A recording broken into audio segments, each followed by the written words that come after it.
Hello everybody, कैसे हैं आप लोग? सब लोग अच्छे हैं। लॉकडाउन में खुद मैं तो लॉक हूँ, लेकिन आप कहीं बाहर ना निकल जाएं, इसके लिए मैं आपके लिए लॉक लेकर आया हूँ ताकि आप भी लॉकडाउन रहे। तो वो लॉक है क्या, वो लॉकर कौन सा है? तो लॉकर मैं आपको जो मैं पैकेज दे रहा हूँ, जो मैं पढ़ा रहा हूँ, आपको लॉक करने का एक बहुत बड़ा मंत्र है। इसको ज़रूर आप लोग कवर करें, क्योंकि ये ज़िंदगी का वह पार्ट है, वह हिस्सा है जिसके माध्यम से आप हर कुछ प्राप्त कर सकते हैं। और आप हीरो हैं, और हीरो कभी भी जीरो नहीं बनते, और हीरो जीरो के बारे में सोचते नहीं हैं। और आप डायमंड की तरह हैं, डायमंड का मूल्य कभी कमता नहीं है, चाहे वो कीचड़ में हो, चाहे वह किसी नाली के गट्टर में हो, वह निकलने के बाद हीरा ही कहलाता है, क्योंकि हीरे की कभी मूल्य कमती नहीं है। और आप अपने आप को हीरा मानिए, हीरा कभी भी धूमिल नहीं होता है। और इसी प्रकार से आप लोग स्टडीज़ का बहुत अच्छा से फ़ायदा उठाइए और कंटिन्यू रहिए अपने काम पे। तो चलिए वंस अगेन, मुझे उम्मीद है कि होमवर्क बना लिए होंगे और वर्ड पावर दे रहा हूँ आप लोग को, 2 पार्ट दिया हूँ, ज़रूर याद करते जाइए। चलिए हम लोग चल रहे हैं ड्यूल वर्ब। कल मैंने आप लोग को वांट, ट्राई, लाइक, गो, कम के बारे में जानकारी दिया था, जिसके बारे में कॉन्सेप्ट भी जानकारी दिया। आज dual verb part 2, dual verbs part 2 की जानकारी देने जा रहा हूँ। मैंने बताया था कि आप सेंटेंस अगर सीख रहे हैं अरेंज करना, सब्जेक्ट के बाद V1 या V5, object other word and full stop, इस सेंटेंस अरेंज के माध्यम से प्रेजेंट इंडेफिनिट चल रहा है ना, प्रेजेंट इंडेफिनिट या सिंपल प्रेजेंट इसको बोल सकते हैं। सब्जेक्ट के बाद वर्ब का पहला रूप या वर्ब का 5वां रूप, उसके बाद ऑब्जेक्ट या other word and full stop. मैंने ये भी बताया था other word that means sentence के कंप्लीट होने के बाद जो भी शब्द या शब्द समूह सेंटेंस के अंत में जो जुड़ते हैं वह अदर वर्ड कहलाते हैं। मैंने आप लोगों को फाउंडेशन, टेंस के फाउंडेशन शुरुआत जिस दिन किया था उस दिन आप लोगों को दिया होगा। अब जानना है कि ये ड्यूल वर्ब चल रहे हैं, यहाँ तो वर्ब एक ही वर्ब की चर्चा होगी, इसका रूप है V1 या V5। जैसा सब्जेक्ट देखिए वैसा आप लोग यूज़ करते हैं। अगर राम रहे तो V1 या V5, तो आप लोग बोलते हैं V5। अगर राम एंड श्याम आ जाए तो V1। यहाँ तक आप लोग कंप्लीट है। कल के पहले जो बताया था उसे बताया था आप लोग को डबल वर्ब, जैसे want, try, like, go, come, to लगाना है जब उसके बाद दूसरी क्रिया आए तब। उसके बारे में कल कॉन्सेप्ट दिया, बहुत अच्छा से देखिए, उसको समझिए, लेकिन कॉपी भी करते जाइए, पॉज करिए, उसके बाद कॉपी करिए। तो आज चलते हैं ड्यूल वर्ब पार्ट 2 चल रहे हैं। आप अरेंज जानते हैं, तो वे पार्ट 2 में कौन कौन, तो आइए। Know, learn and teach. ए जो है, नो मीन्स जानना, लर्न मीन्स सीखना, एंड टीच मीन्स पढ़ाना या सिखाना। सिखाना, लर्न से सीखना, सिखाना पॉजिटिव बना सकते हैं, लेकिन यहाँ सिखाना शिक्षा देने के उद्देश्य से सिखाना भी कर सकते हैं। अगर किसी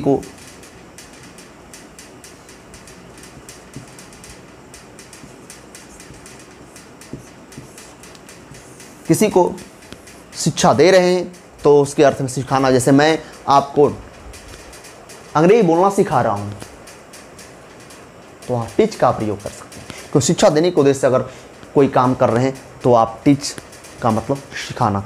तो once again, know, learn, teach. इनके बाद अगर दूसरी क्रिया आने की संभावना, दूसरी क्रिया अगर आती है तो ये टू नहीं लेती है, बल्कि हाउ टू लेती है। क्या लेती है?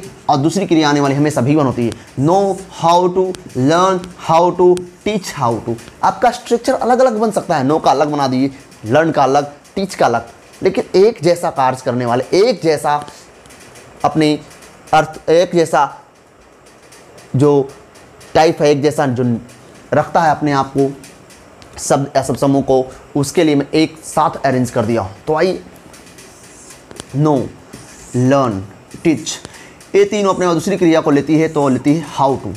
यानी कल बताया था नो, लर्न, टीच के पहले बताया था want, try, like, go, come, to.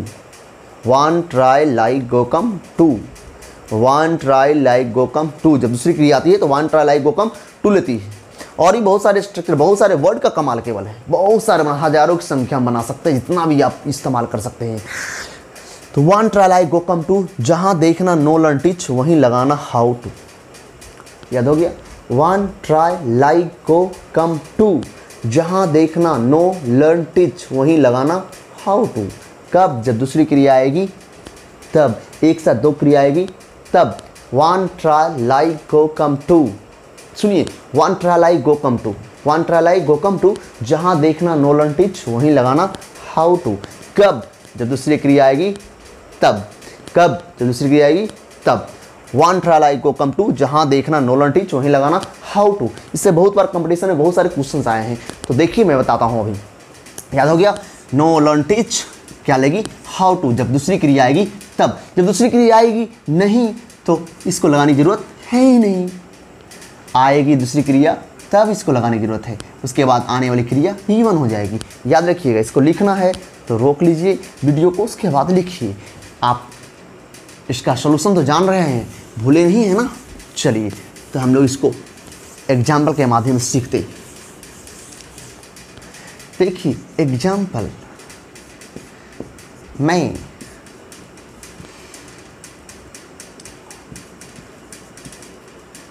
मैं नाचना सीखता हूँ। देखिए क्रिया number, verb number 1, verb number 2, हमेशा काउंट अगर वर्ब की होती है हमेशा पीछे से होती है, 1 2, यानी सब्जेक्ट के बाद वही क्रिया इस्तेमाल होते हैं जो फर्स्ट की वर्ब हो, जिसमें हमारी पहचान छुपी रहती है। आई लर्न, अब बताइए लर्न होगा या लर्न्स होगा? तो बिल्कुल V1 लगे, I learn how to, double क्रिया आ गया है ना, दूसरा क्रिया आ रहा है डांस। अगर ये हटा देंगे तो बिल्कुल गलत होगा। जैसे देखिए यहां सीता अंग्रेजी बोलना जानती है, सब्जेक्ट सीता। देखिए 1 एंड 2 हमेशा पीछे से मूव करना है। सीता नो लगेगा, नोज लगेगा, बोलिएगा नोज। सभी लोग तैयार हैं और हमेशा मुंह बजाते रहिएगा, रोकिएगा मत। सीता नोज। अब दूसरी क्रिया आ रहा है बोलना, हाउ टू लगा दी, स्पीक इंग्लिश। इस पर कम से कम आप लोग को बोल बोल कर 100 सेंटेंस का इस्तेमाल करना है। जो पहले करेंगे वो मेरे पास यस नाम के यस लिखकर जरूर मैसेज करें एंड 100 सेंटेंस इस पर। इसके बाद टीच पर, जैसे मैं तुम्हें खेलना सिखाता हूँ, सीखता नहीं सिखाता हूँ, मैं तुम्हें पढ़ना सिखाता हूँ, मैं तुम्हें पत्र लिखना सिखाता हूँ, तो उस तरह से 100 क्वेश्चंस का इस्तेमाल करना है। मैं खाना पकाना जानता हूँ, I know how to cook food. मैं नाचना जानता हूँ, I know how to dance. मैं दौड़ना जानता हूँ, मैं लिखना जानता हूँ, मैं पढ़ना जानता हूँ, मैं यह काम करना जानता हूँ, मैं अंग्रेजी बोलना जानता हूँ, मैं अंग्रेजी पढ़ना जानता हूँ, मैं एक पत्र लिखना जानता हूँ। तो इस तरह से आप नो लर्न टीच के साथ हाउ टू लगाएंगे। कब? जब दूसरी क्रिया आएगी तब। 100 सेंटेंस का इस्तेमाल बोल कर करना है। जब भी होमवर्क बनाना है तो बोल कर बनाइए, ज़्यादा फायदा करने वाला है। चलिए इसको लिख लीजिएगा।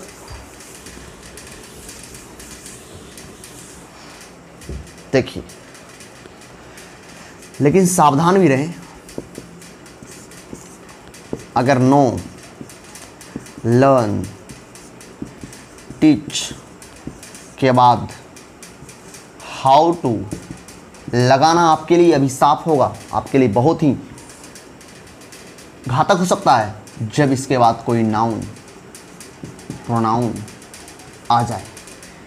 अगर कोई नाउन प्रोनाउन आ जाए तो ये लगाना आपके लिए बहुत ही खतरनाक हो सकता है। Know learn teach how to लगा दीजिएगा, नाउन प्रोनाउन आने वाला है तो बिल्कुल गलत होने वाला है। इसलिए संभल जाएं, केवल डबल क्रिया आएंगे तभी दूसरी क्रिया आने की संभावना, दूसरी क्रिया दिखेगी तभी आप लोग उसको लगा सकते हैं। जैसे मैं तुम्हें जानता हूँ, मैं तुम्हें क्या करता हूँ? जानता हूँ। कुछ लोग आते हैं तैयार होकर बनाते हैं I know how to you, बिल्कुल गलत। क्यों? नो हाउ टू तब लेती है जब आने वाली एक दूसरी क्रिया हो। यहाँ यू प्रोनाउन है, यहाँ कोई कार्य नहीं व्यक्त कर रहा है, यानी यहाँ यू लगा हुआ है, इसका मतलब हाउ टू गलत है। याद रखिएगा, जब भी नो लर्न टीच के बाद दूसरी क्रिया आएगी तभी हाउ टू लगाना है, अगर नहीं आएगी कभी ना लगाना है। अगर लगा दिए तो पक्का गलत होने वाला है। तो तैयार रहिए, इस पर बहुत बार एरर्स भी आ चुके हैं। देखिए इस तरह से कॉमन एरर्स आते हैं।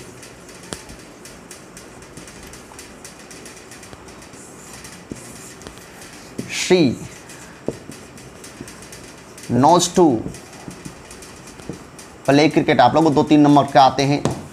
Correct, choose correct sentence 1 2 3 and लास्ट में लिखा रहेगा no error. 4 A B C and D.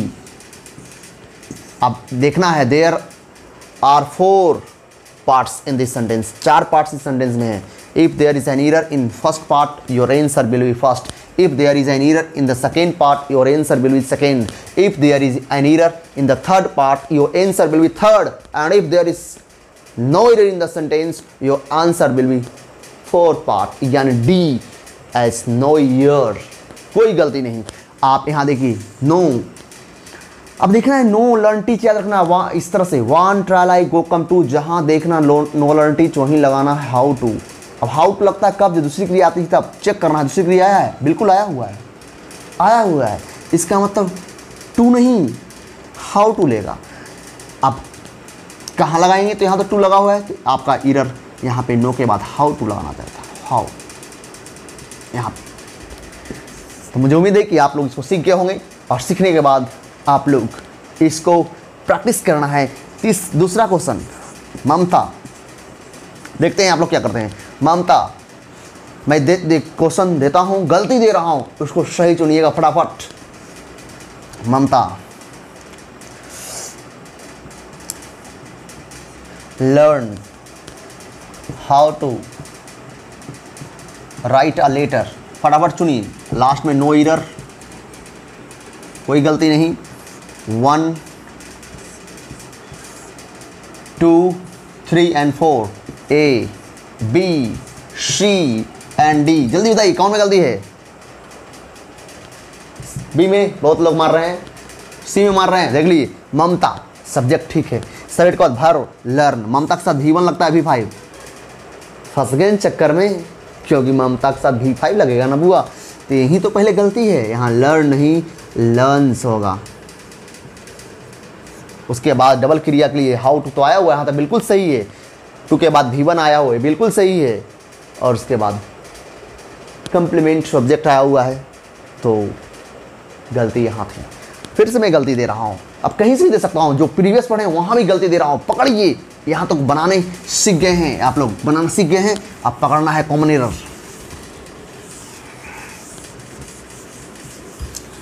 क्योंकि अभी तो शुरू किए हैं, अभी तो इसका बहुत सारा प्रक्रिया बाकी है।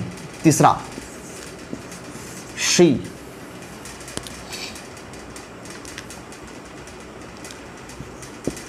Speak English daily.